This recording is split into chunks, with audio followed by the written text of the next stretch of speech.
Hi and welcome to this video where we're going to see how to run a model in SIMIO and how to visualize the results.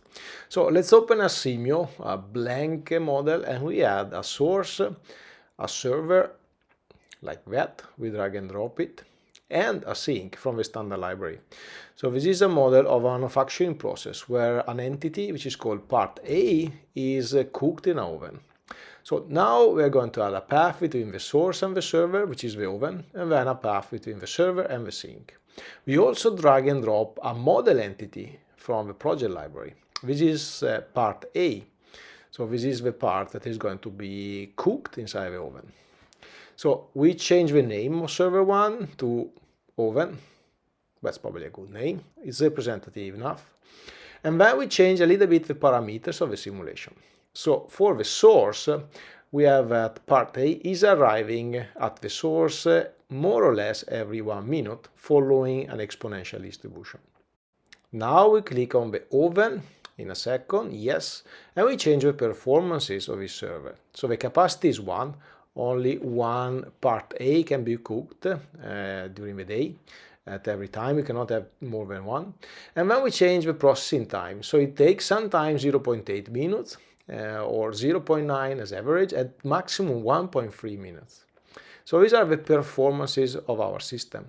And now we can run the model to see what is going to happen. On the top left corner of SIMIO, you have this green icon, which allows you to run the model directly. Or there is this ribbon that I click right now on the screen, where you have the same button run, and then you have more options. So you can run in steps, or you can fast forward the simulation until the end in order to calculate as fast as possible what are going to be the results. You can also choose the starting time and end time of the simulation, the date and time. And for instance, we want to run the simulation not for 24 hours as by default in SIMIO, but only for 8 hours. That's right, 8 here. So we're going to run it from midnight of the 13th of February 2023 for 8 hours until the morning. There are more advanced options, but we don't care about them. There are warning levels, we can change the randomness related to the different functions, we can change financials, we can change logging. So these are all advanced functions that we are not going to use for this simple model. But we can in fact increment the speed factor of the simulation when we run it. So if you click on play on the run button, the simulation goes quite slow. So we can accelerate it. For instance, we set a speed factor of 10 to see things going much quicker. So now you see that the time that is logged in SIMIO is going quicker than with a speed factor 1, but still is not quick enough. Let's say that we want to simulate one entire year. It's going to take a lot of time. The fastest way in order to know about the performances of the system is to click on fast forward, like I do now. So in a blink of an eye, literally, you get 100%, you simulate 8 hours of operation, and you can visualize the result more or less. So there is one of this part A in the oven, and then you have a few queuing up. So what are the results exactly? So there is a result ribbon that I click on right now.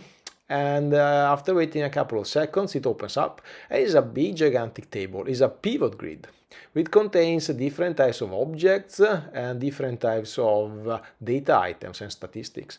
So you can scroll down and you see quite a lot of numbers in that. So what are these numbers exactly?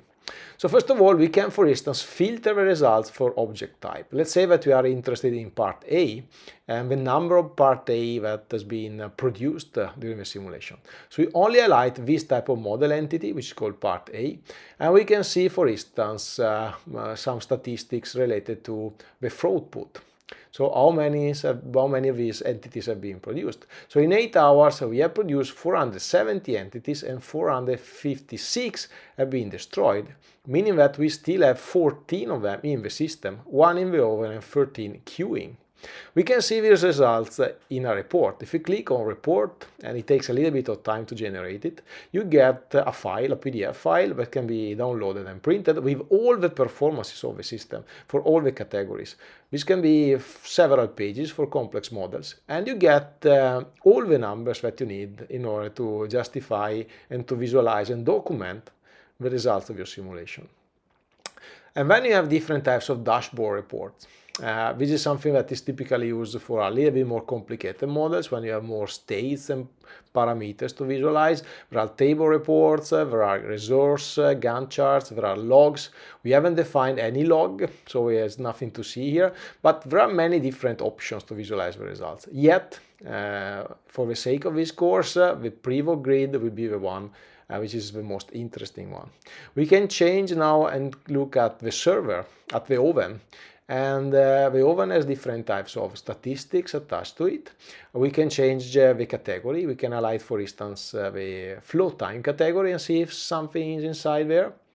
Nothing is in there, in fact. But if we change the type of data that we want to visualize, holding time and content, we see different types of data and results that are very interesting in relation to the performances of this process.